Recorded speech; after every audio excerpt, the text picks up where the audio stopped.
Snow fell in slow, delicate flakes across the silent city streets, the kind of snow that made even the coldest night feel like it was holding its breath. Inside his sleek, glass-walled office, Ethan Cole, a billionaire CEO, sat alone, staring at a glass of untouched whiskey. Christmas Eve. For the world, it was a night of warmth and family, but for Ethan, it was just another night in a life built on power, yet hollow with loneliness. He had buried himself in work for years, telling himself it was all for success, but deep down, he knew, he was running from the pain of losing his parents in a car crash when he was just 19. That night had left a void no amount of wealth could fill.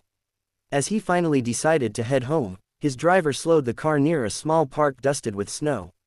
There, under the dim glow of a lamppost, stood a little girl, no older than 7, hugging a worn teddy bear to her chest. Her coat was too thin for the bitter cold, her boots mismatched, and her eyes, large, shimmering pools, held both fear and hope. The car came to a stop almost by instinct. Ethan stepped out, his breath clouding in the frigid air. The girl looked up at him, her voice trembling as she asked, "Can you be my daddy for one night?" The words hit him like a punch to the chest. He crouched to her level.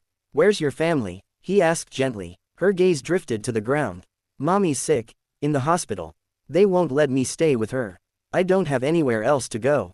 Something inside Ethan cracked. Without hesitation, he took off his scarf, wrapping it around her neck, and offered his hand. "Come on, let's get you warm." That night, instead of returning to his penthouse alone, Ethan brought her to his home. They baked cookies, well, she baked while he awkwardly followed her instructions. They decorated a small tree he had never bothered to put up before. For the first time in years, Ethan heard genuine laughter fill his home.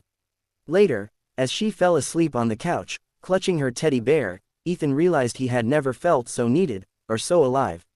The next morning, Christmas Day, Ethan visited her mother in the hospital. He pulled strings, paid bills, and ensured she received the best treatment possible. But more than that, he promised them something that didn't come with a price tag, his presence. Weeks later, when her mother recovered, Ethan still visited. The bond they'd formed that snowy night had grown into something neither of them expected. And maybe, just maybe, Ethan realized, family wasn't about blood, it was about choosing to show up for someone when they needed you most.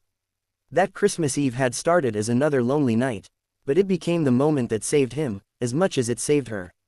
Because sometimes, the greatest gifts aren't found under